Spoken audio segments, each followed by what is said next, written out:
Topic number 3 is the partnership deed. ठीक है, अब हम पढ़ने वाले हैं पार्टनरशिप डीड के बारे में पूरे डिटेल में।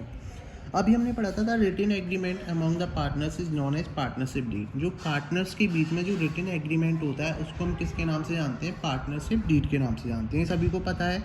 ठीक है, और पार्टनरशिप डीड हमारी तभी क्रिएट होती है जब हम अपने पार्टनरशिप फर्म का रजिस्ट्रेशन कराते हैं। At the time of registration we will create the partnership deed. Contents of partnership deed. अब पार्टनरशिप डीड में क्या क्या लिखा होता है ये सब हमें पढ़ना है। फर्स्ट, जैसे नेम ऑफ फर्म, हमने अपनी फर्म का क्या नाम रखा है। सेकंड, नेम ऑफ पार्टनर्स, हमारी फर्म में पार्टनर्स के नेम क्या है और कितने नंबर ऑफ पार्टनर्स हैं। Third, capital distribution among the partners, हमने 11th क्लास में पढ़ा था कैपिटल का मतलब the money invested by the proprietor in the business is called capital. जो बिजनेसमैन के द्वारा जो बिजनेस में जो पैसा इन्वेस्ट किया जाता है उसको हम कैपिटल बोलते हैं। और हर पार्टनर की कैपेसिटी अलग अलग होती है, तो जो पार्टनर जितनी भी कैपिटल बिजनेस में इन्वेस्ट करता है वो सब हमारा पार्टनरशिप डीड में लिखा होता है। फोर्थ, प्लेस ऑफ बिजनेस, हमारा जो बिजनेस है, जो पार्टनरशिप फर्म है वो किस जगह लोकेटेड है, उसकी हमें लोकेशन डालनी पड़ती है कि हमारा बिजनेस कहाँ पर है। फिफ्थ, प्रॉफिट शेयरिंग रेशियो, जो हमारे पार्टनर्स हैं वो किस रेशियो में प्रॉफिट डिस्ट्रीब्यूट करना चाहते हैं वो रेशियो भी हमको अपनी पार्टनरशिप डीड में मेंशन करना पड़ता है।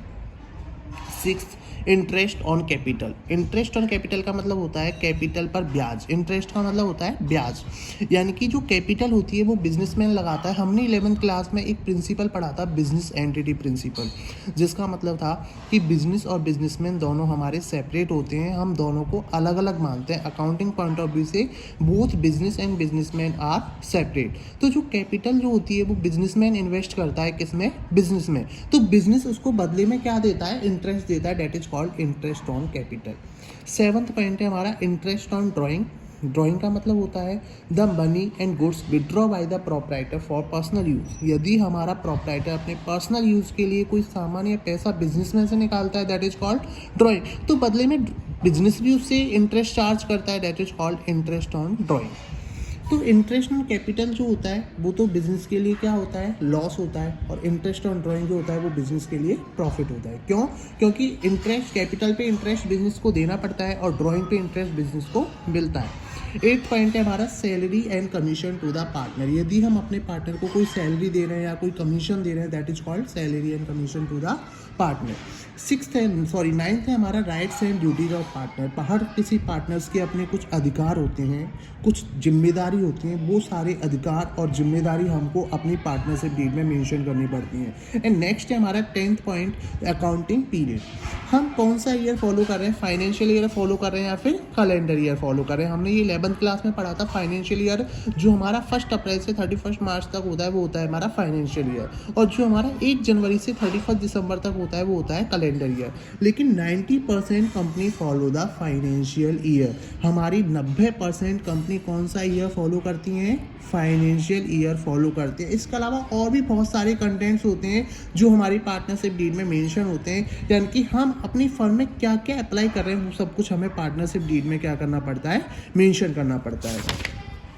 अब नेक्स्ट हम आते हैं, ये हमने अभी पढ़ा था एक कि पार्टनरशिप डीड जो होती है वो रिटन होती है, और हमारा जो एग्रीमेंट होता है पार्टनरशिप में दोनों तरीके से हो सकता है, रिटन भी हो सकता है और ओरल भी हो सकता है। अब ये जो हमारा टॉपिक है वो बोर्ड के लिए बहुत बहुत इंपॉर्टेंट है, provision applicable in the absence of partnership deed. यदि हमारे पार्टनर्स के पास पार्टनरशिप डीड नहीं है और पार्टनर्स के बीच में कोई डिस्प्यूट क्रिएट हो जाता है, लड़ाई झगड़ा क्रिएट हो जाता है, तो हम उसको किस तरीके से सॉल्व आउट करेंगे? ठीक है, provision applicable in the partnership deed in the absence of partnership deed, जिसका क्वेश्चन बोर्ड में जरूर आता है। ठीक है, mainly there are 5 provisions which are applicable in the absence of partnership deed. यदि हमारे पास पार्टनरशिप डीड नहीं है, एब्सेंट है, तो हमारे मेनली कितने प्रोविजंस एप्लीकेबल होते हैं? 5 प्रोविजंस हमारे एप्लीकेबल होते हैं, जिनको हमें बहुत डीपली समझना है।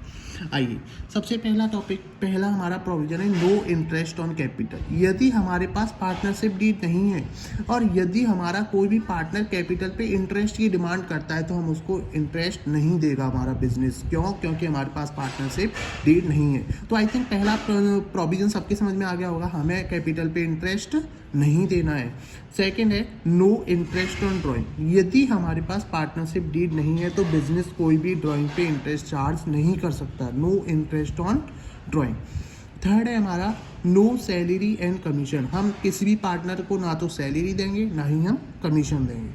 फोर्थ हमारा प्रोविजन है profit and loss shared equally, हमको जो अपना बिजनेस का जो प्रॉफिट है या फिर जो लॉस है वो पार्टनर्स कैसे शेयर करेंगे, इक्वली शेयर करेंगे। That is the very very most important. हमारे पार्टनर्स चाहे हमसे कितने भी प्रॉफिट की डिमांड करें या कितनी भी लॉस की डिमांड करें, यदि हमारे पास पार्टनरशिप डीड नहीं है तो हमको प्रॉफिट एंड लॉस को कैसे शेयर करना है, इक्वली, यानी कि बराबर बराबर बांटना है, चाहे हमारी फर्म को प्रॉफिट हो चाहे हमारी फर्म को लॉस हो।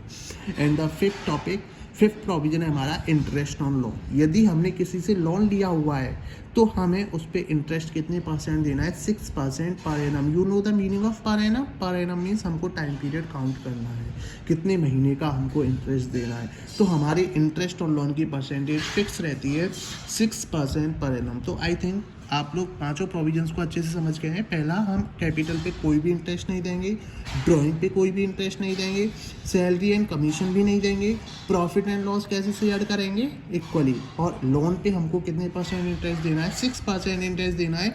ये पांचों प्रोविजन हमारे तभी एप्लीकेबल होंगे यदि हमारे पास पार्टनरशिप डीड नहीं होगी। यदि हमारे पास पार्टनरशिप डीड है तो हमें उसी तरीके से वर्क करना है जिस तरीके से हमारी पार्टनरशिप डीड में लिखा हुआ है। ये केवल तभी अप्लाई होता है जब हमारे पार्टनर्स के बीच में ओरल एग्रीमेंट होता है। थैंक्स।